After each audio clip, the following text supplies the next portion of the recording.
Good morning and welcome to Cincy Lifestyle. Hey, it's Thursday. Where did the week go? I know. I'm not mad about it, though. Not at all. Not at all. Well, we're glad you came with us this morning. Yes, yes, yes. And it's also National Croissant Day. Is it? Are you guys fans of croissants? Where are the croissants? Why do we do these days without the evidence? Mona, we're on a budget. Oh, okay. And a very skimpy budget. We are on a budget. But did you know they're actually not from France? They're from Austria? No, I didn't know that. Yeah, they're originally called Kipfels. Hopefully I'm saying that right. Kipfels. Okay. Yes, yes. I did not know that. I mean, I would have thought they were from France, but I mean, maybe the French just are real good at renaming things, because French fries aren't from France either. So it's adapted and evolved, and then next thing you know, you get really cool ones like we just saw from North South Baking Co. in Ludlow, Kentucky, and you put icing and sprinkles on it. So enjoy yourself a nice little croissant today to start your day off. I'm a biscuit guy myself, but okay. Waffle House guy. Oh, me too. Yep, When's Biscuit Day? That's a good Every biscuit day. and gravy day. Every Saturday in the Gray household. Or pancake and waffles. Or pancake and waffles, that's exactly right. Have you ever said one of those things and you thought you really had it nailed and then you got it wrong? Like regularly, yes. Doom, doom, doom. Like, well, yeah, ice, ice, baby, but that's a whole other thing.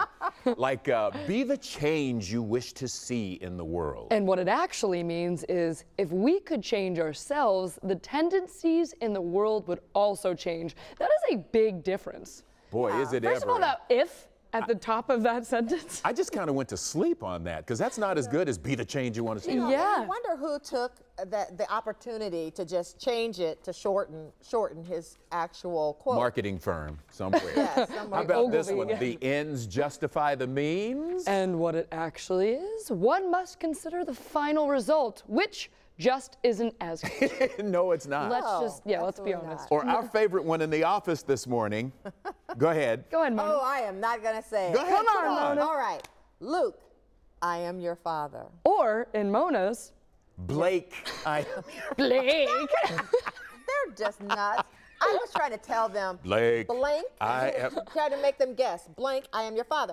And they were like, Blake? Who's Blake? I'm like, they need my hearing aids, okay? That's all I can say. They need my hearing aids. You left the N out. That's what happened. You left the N out. Blake, We all I heard it. am your father. Oh, yeah, right.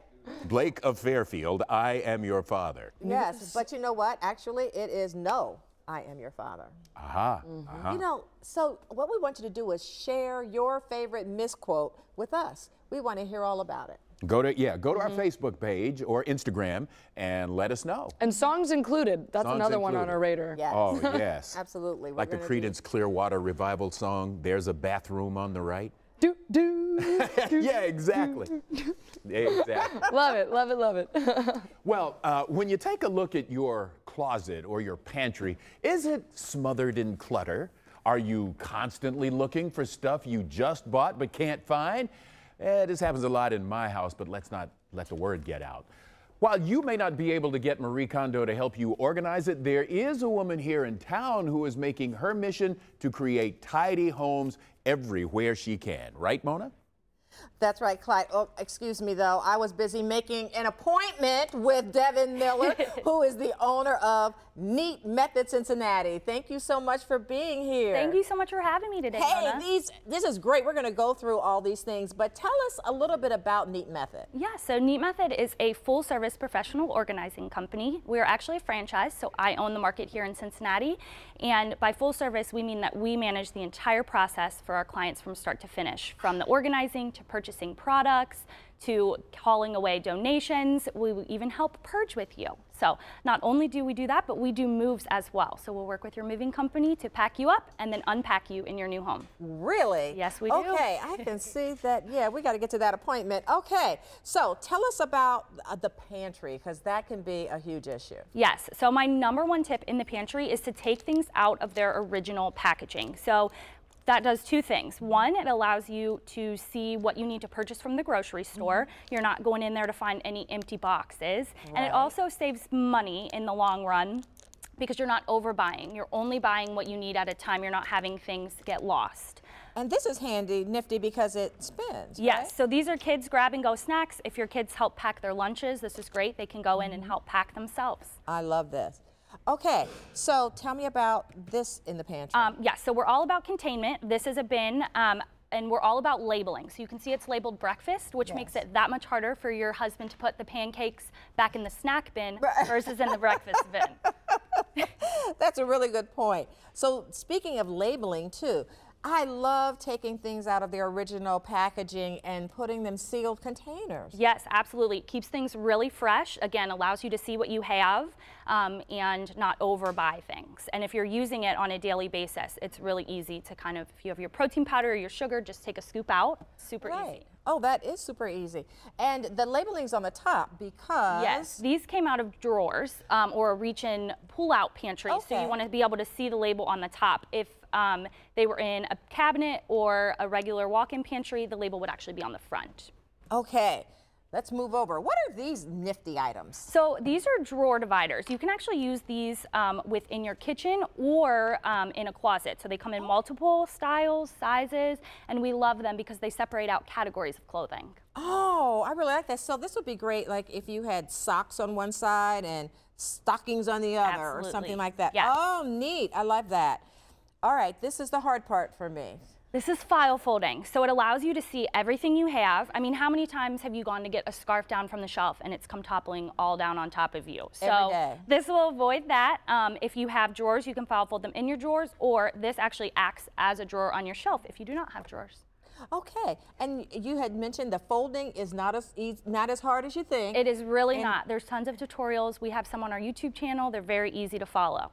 Okay, this would really help in my closet, but my clothes where they're hanging, my gosh, there is no space between them. Give me a tip on organizing my closet. So our #1 tip in the closet for my clients, if they can't do anything else in their closet, I tell them to switch to all matching hangers. You can see here, these are the mismatched hangers. They don't look very nice. Things easily fall off, and we like to use these black felt hangers on this side. They come in all different styles, colors. They even come in plastic, but you can see the slim line just makes things look more uniform, and it saves so much space. There's actually more clothes on this side than there is on this side, if you would believe it. All right, I see that you have them organized by color. Is that something that we should do as well? Yes, we try to organize by category, short sleeve, long sleeve, and then within those categories, we organize by color. Okay, short sleeve, long sleeve, and then by color. Yes, so here we have short sleeve and tank tops. If you don't have enough space to separate out categories, you can just do all your shirts together by color.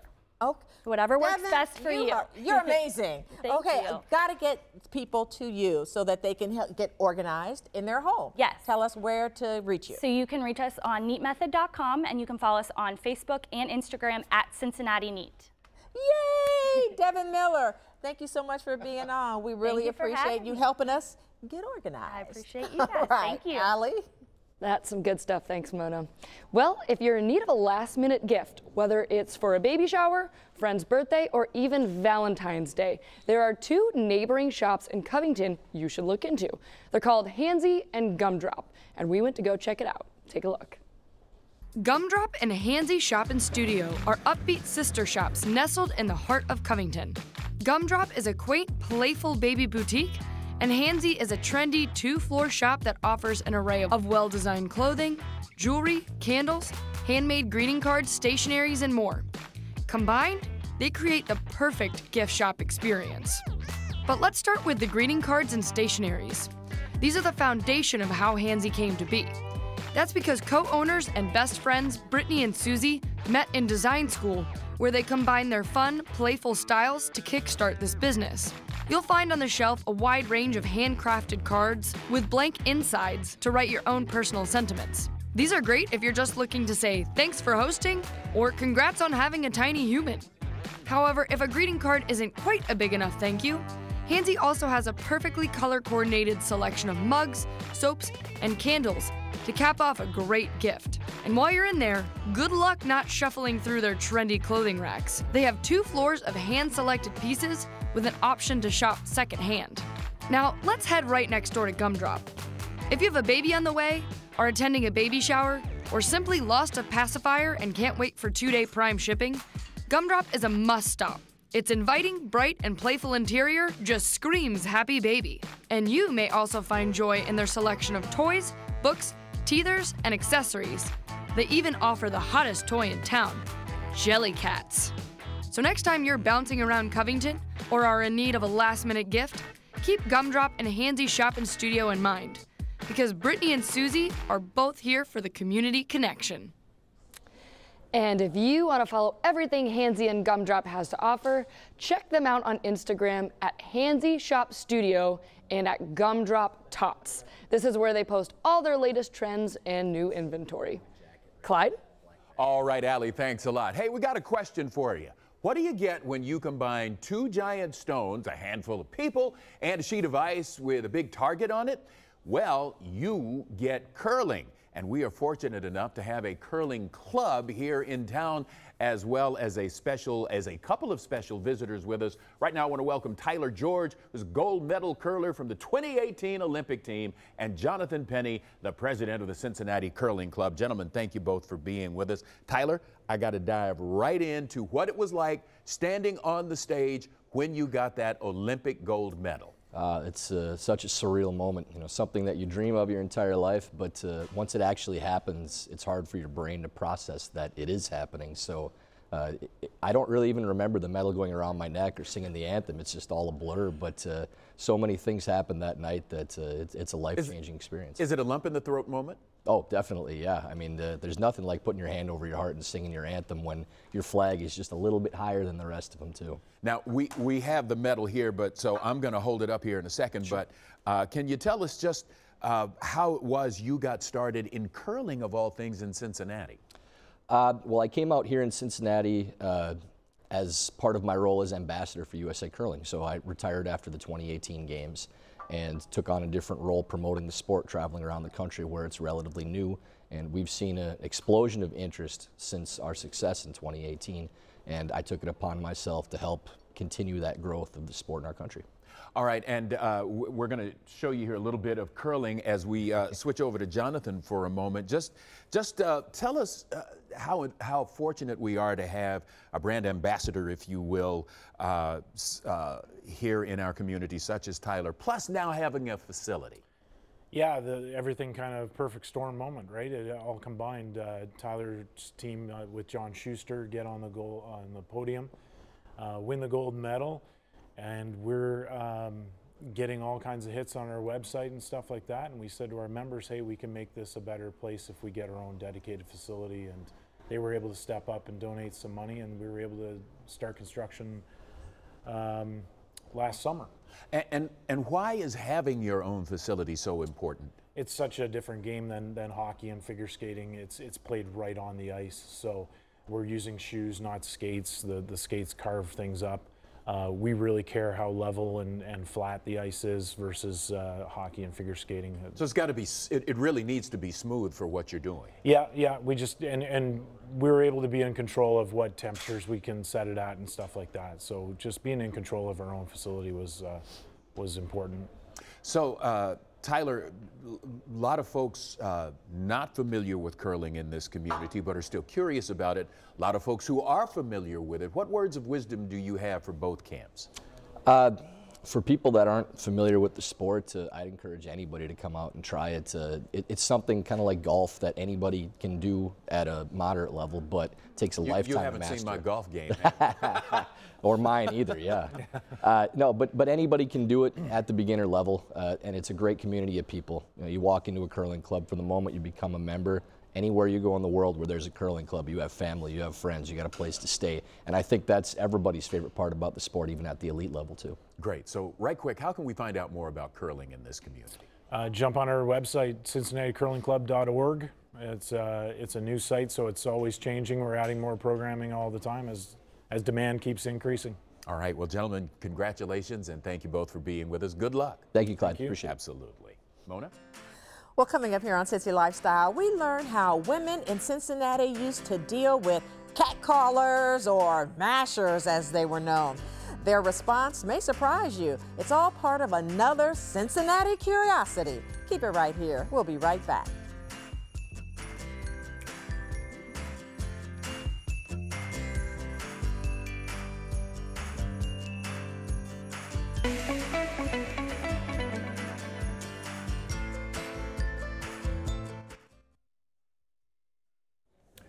Long before the Me Too movement, Cincinnatians had a word for despicable men who harassed women. They were called mashers. Any man who addressed a woman to whom he had not been formally introduced was a masher. Only a common streetwalker would tolerate such an outrage, and consequently, any respectable woman approached by a strange man, no matter how politely or discreetly, considered herself insulted.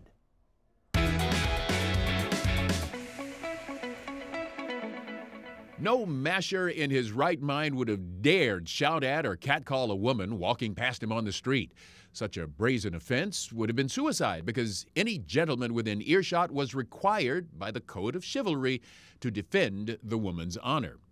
Women who took justice into their own hands made national headlines. A 25-year-old Ohio housewife, quote, landed a neat uppercut on the chin of a masher who dared to speak to her on a crowded streetcar. Actress Mildred DeVere in Cincinnati for a 1903 vaudeville show said she wanted to deal with mashers who annoyed her at the stage door by picking them up and tossing them into the overhead trolley wires.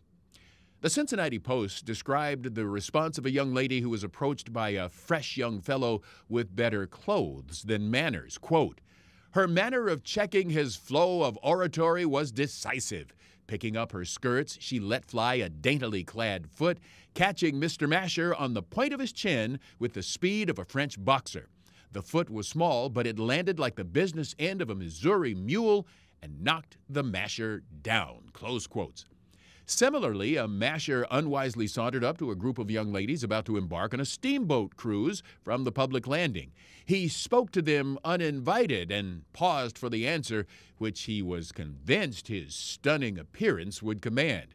But he had miscalculated, and a moment later, blows were raining down on his worthless carcass from a cane skillfully wielded by the plucky little lady with the assistance of her companions. Fists, canes, and umbrellas all figure into reports of women defending themselves, and many a masher learned painfully that hat pins can do more than secure millinery to the feminine hairdo. Ouch! In time, jerks and creeps acquired more modern nicknames, and masher, well, it became sort of quaint and obsolete. As late as 1922, however, newspapers reported on a new anti-masher technique adopted by one Cincinnati woman, jiu-jitsu. And right now, I want to welcome back the man behind all of these curiosities, Greg Hand. Greg, thanks so much for being here. Okay, so how'd you get to this one? You know, the neat thing about doing historical research in Cincinnati is there are so many stories out there that I was actually researching something else and found that neat cartoon of the young lady kicking the masher in the chin. Thought there's got to be a story here. So found that, looking for something else, and just built the rest around it. So what would you say are the big differences between a cat, a bounder, and a masher? Yeah, you know, in like cartoons and stuff like that, these are all antiquated terms that are humorous because they're so antique. But there was a real difference. A cad was really just kind of a general jerk, just not a very nice person.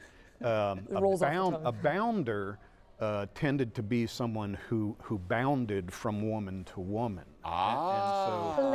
So husbands who deserted their wives, bigamists and all that tended to be bounders, whereas the masher was the harasser. The masher was the one who imposed on personal. So there's a hierarchy. Yes, at least a taxonomy, indeed. Right, I was telling them that my mother warned us of mashers, yes, when I was a kid. Isn't that interesting? Yes, and so it really was a problem in Cincinnati, at least according to my mom, right? And you know, it still is. You know, we just have different mores now. We have different expectations, but there are still mashers out there, even though we don't call them mashers. And the Me Too movement is kind of shining a light on this behavior that is not only disturbing, but so insulting. Go ahead. When did the word masher kind of start to fade out? It looks like, at least in the newspapers, around the 1920s, and that it started to tail off. The real high point would have been 1890s to 1910. Wow, it was alive and well in our household. Yeah. You remember it? Yes, I do. Oh, yeah. But, it was in the 60s and 70s for me. She totally my missed what I mother. did. Yes. She totally missed it. Greg, thank you so much for being with us. Right quick, what's coming up next? Do you know yet? We're heading into February, so we have some African American history coming up. Oh, Super. All right, look forward to that. absolutely. Thanks, Greg. Thank you. Well, we'll be back with more Cincy Lifestyle on the other side of the break. Plus, Cincy Lifestyle has full episodes of the show up on YouTube. Find fun segments you've never seen before or watch your favorites again and again. Just search Cincy Lifestyle on youtube.com.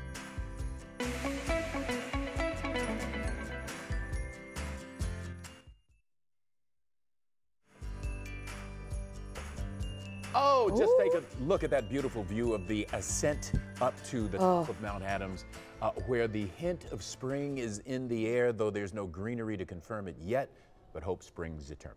Yes. Wow. Well, coming up tomorrow here on Cincy Lifestyle, we'll give you a few drink ideas when it comes to entertaining Really, Mo? Super Bowl guests. Okay. Yes. A locally made spirit distillery will be here to walk us through the process. We have all that, so much more happening right here on Cincy Lifestyle. Have you ever walked up those steps? Yes, I did. And That's in a the middle of- workout. I did with my son. We were going to the Cincinnati Playhouse, and right in the middle, I fell down and just said, and I told him to keep going, go without me. Call Tickets are at EMS. will call, and I was Oh done. my goodness. Well, that's Cincy Lifestyle for Thursday, January 30th. And while Clyde's laughing, you make it a great day. Of all the stuff, Thanks for watching our video, and if you liked what you saw, hit the subscribe button. You can also check out full episodes of the show you've never seen before, or watch your favorites again and again. And as always, we love to say it, make it a great day.